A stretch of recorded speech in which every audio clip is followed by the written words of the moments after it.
But yeah, man, God is good, man. We're still here. We're talking about, our loved ones. We're gonna eat some food, some chicken, some rice. Just being there, man. Seeing another year. Bro just turned 26. Just keep the fight alive. Keep going for our loved ones, our parents, siblings, cousins. There's always hope.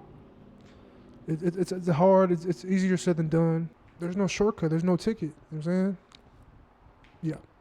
I feel like I wanted to ask because for me, if you think about it, if I ask you, you're 25 years old, Linka, how many days can you remember vividly where it's like everything is so vivid and accurate? What do you mean? Like, just an overall? A specific day where you really, really, really remember it like vividly. Like, this is a day where this could be a bad day or a good. January 22nd, 2022. It's a February 5th, 2022. February 5th, 1977. My mom was born. My dog, man, I was a mama's boy. So I remember getting a phone call when I was at a Fairfax. My dad had called me. He told me my friend Jamez had passed. It was a very hard time. Just all the darkness I've been in, losing people, even losing myself. You know what I'm saying? Like my mind, I was very just out of it, out of sight, out of mind. The stress is a mug, man. You remember that day vividly? I remember scenes. I can remember the phone call. It's like, in like TV shows or movies, they have a flashback. I can see that. You know what I'm saying? I can see my mother's body laying on the hospital. I can see the telephone, and I'm walking towards it, and the phone is staticky. And my dad's like, hey, can you hear me? I was like, hey, what's up? He's like, oh, your friend just got shot and killed. Like, he gonna say it like, you know what I'm saying? Like normal. So I'm like, I'm trying to like adjust to myself. The same day when you're at the hospital for your mom? No, these are different days and years. I just remember stuff that anybody should not remember. That's kind of venturing to what I was getting at with even asking you in the first place, because you can remember your mom and the scenes like it's as if it's a movie. At the end of the day, do you feel like you also remember the people in that day? Do you remember the doctor? These are the details that people will overlook. If you even ate that day, if you were hungry, who came to you and gave you that meal? Like, oh, dang, like I was purposely not trying to eat, and this person gave me some water. This person gave me something to drink. Like only because you remember that day, now the characters in that day you also remember. Think about it. It's the scene that you remember between you and that person that you love so much. But also now it's like you remember those people. Genuinely remember the people that were a part of the day too. Yes, they didn't experience it. The doctor that was in front of your mom, the doctor didn't lose his mom. Your dad telling you about Mez, that's not his friend. But you still remember those people. I'm getting to the point where appreciating, being able to be so sad and so affected that you even appreciate more than they know. Because technically they don't know. Like a doctor at the hospital helping, like for example, my brother, the doctor's helping him and they're just doing a job, but they don't know how much it means to us. Therefore, I remember them deeply. Like I remember them a lot. That's an example of not being so detached and moved away from people that I'm trying to expand on. I can only appreciate people like for how they show up. So many people show up. And I know you guys are saying, oh, it's just me. I'm just doing it because this is my job. And you guys will never know. But it means so much to show up. And I'm genuinely not glazing. I'm genuinely not trying to. I appreciate you being here. You showed up on me. And it's more than you know. And I know this title to him is, oh, he's just being a friend. He's being a brother. You know what I mean? Yeah. Did you get that epiphany? Epiphany? Some big words over there, man. No, let me focus, man. I forgot. You saying some good stuff, man. I just want to say, like, our bodies just rentals, like a rental car. So when we leave our bodies, we go into the spirit realm. We go to another world. Even though we can't see them, we can't see our loved ones, we can't feel, touch them. They're still with us every day. We just, you know what I'm saying? They're still with us. It's like death is not the end, It's just in the flesh.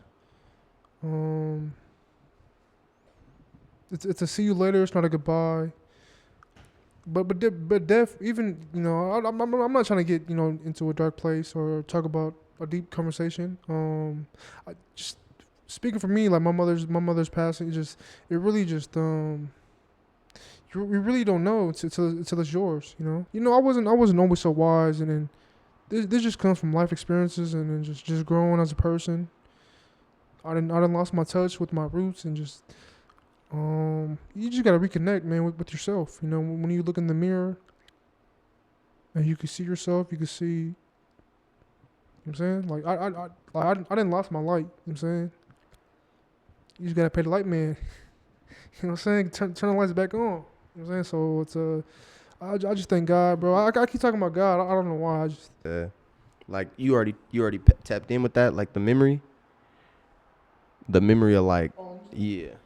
oh yeah, he was talking about, bro. I can tell you the whole situation. Like I was at work. I was working the graveyard shifts with Dia, and I had a phone call from my auntie. She called me on Messenger. She wasn't talking. She was yelling and crying. It's funny because I had a feeling. It may sound fucked up. It may sound, you know, but I had a feeling like my mom was gonna pass before she did. It was just my gut telling me. Like you know how they say a mother knows their child. It was like it was in the air. Like I just felt it. Like it was just so bad. I used to play my cousin's song, Monster. He had a song called Dear Mama 2, the second. And I used to just think of it when I played that. To get back on track, I had like so my auntie had called me on Messenger. She was crying and yelling, saying to wake up and come back. And then my cousin, he said to come to St. Francis down in Fedaway, the hospital. So I get there, I leave work, and I'm driving my dad's Charger from Kent all the way to St. Francis. It's not a far drive, but I get there and it was just my cousin Vico and my auntie Jackie, and but I think it was a security guard. Yeah, so the doctor and security guard told me two different things. Somebody said she was still fighting for her life. And the security guard, somebody was like, "Oh, I'm sorry for your loss." But there's another person working there talking about, "Oh yeah, she's still working, she's still fighting." And there's another person gonna say, "Oh yeah, bro, I'm sorry for your loss." I think it was a security guard. It was. I mean, like I'm laughing about it now. 'Cause like, okay, somebody's telling me she's fighting for her life, and then another person telling me, "I'm sorry for your loss." I know how you feel because you know they lost a parent. But yeah, I just remember her body was still warm. She had like the tube. There was blood out of like her mouth and like you know what I'm saying. I'm not my bad. I'm over saying the whole details. But me and my cousin Vika went to go pick up my sister in Boulevard Park. My cousin Sonny came down. My dad came down, and that was about it. Really, that was all the people that was there. But like to me, when I seen her body on like the I'm gonna stop talking about this. But this is my last detail. But like her body was still warm and she looked like she was just taking a nap. 100%. And yeah. I'm not gonna lie, bro. You know what? When you were talking, it's crazy because before you mentioned like, man, when I see myself, it's almost like I lost my light when I look at myself. But my dad always told me, he said that, and my mom's told me this too, but he's like, did you know that you see yourself a certain way, but you can't see how other people see you? It's impossible. You heard that before? So it's like, bro, I used to look in the mirror a lot too. And I used to always when I was looking in the mirror, I used to look in my mirror sometimes for like when I used to smoke weed, I'll look in the mirror, bro, for a minute and just be like, bruh. But mind you, this is how I see myself.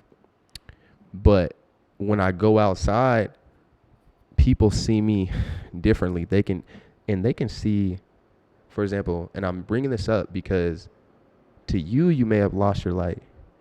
But when I'm looking at you, bro, it's like I can see the light because you still look like the child that your mom birthed. That handsome baby? Yeah, that your mom birthed. Think about it, though. Think about it. Let's say you are grieving about a mother, right? But then the mother made you. So you might share her features, right? So sometimes when you talk about her and you even could say things that your script can be all over the place. But at the end of the day, she still made you. So even when you speak about her, when you look her in the mirror, you're a wreck. But just now you were talking, I literally looked at you and I was like, bruh, this nigga Linka, bruh, I've been knowing him for so long. I'm only saying that because, like, you still look the same to me. So when you go out to people and you spit like and tell them what you're about your family, about your dynamic and how you've lost people. Real talk. Like you can't hug someone seriously, but you want to. It's like to you, it's a messed up situation. Yet when they're looking at it, it's like, bro, when I look at you, I see that person that your mom birthed. And some of these people don't even, I've never actually met your mom. You know that? I've never met her. I've never seen her. So for me, it's kind of cool to be able to see, like, to imagine in a literal sense. And I'm going to get off this topic, but it's just like she birthed you, and meaning you guys can have the same eye color. I'm looking at you in your eyes, and you feel me? Like sometimes when people talk about these real things, their eyes get dilated. They start to really tap into the moment. And when your eyes get dilated, I'm thinking to myself, like, dang, like, this guy, bro. I've been knowing Linka for a while, bro. Like, and trust me, like, I've seen you get your eyes dilated before. I've been around you in happy moments. I've been around you when these black girls at our school used to harass you because you had long hair. So I've seen you in very happy states. So to see you right now, and I'm just thinking to myself, like, dang, like, he looked just like someone his mom birthed. Bro, I got that all from my mama. That same with Calvin. Shout out Calvin. Shout out Ralph. Every time you hear Ralph and them, if we give them compliments, everything they say now, they'll say, I got it from my mom. They have to let you know, like, you compliment me on being generous. I got it from my mom. And it's like, not only I'm letting you know I got it from my mother, it's also on me. It's in my eye color. It's in my skin complexion. I get my mom's lips. Everything. I have my mom's nose. Like, see me? Like, so what I see in the mirror, I've been looking at myself my whole life. So I don't care what I look like. All I know is I'm hurting inside because my mother's not here. But what y'all see is you're doing so good for yourself right now, young man. And you look just like your mama doing it. Your mama made you, boy. You your mama's child. You ever heard someone say that? This is an old saying. They'd be like, you your mama's child. And it's a compliment. So when I'm looking at you express yourself, it's like you are your mama's child.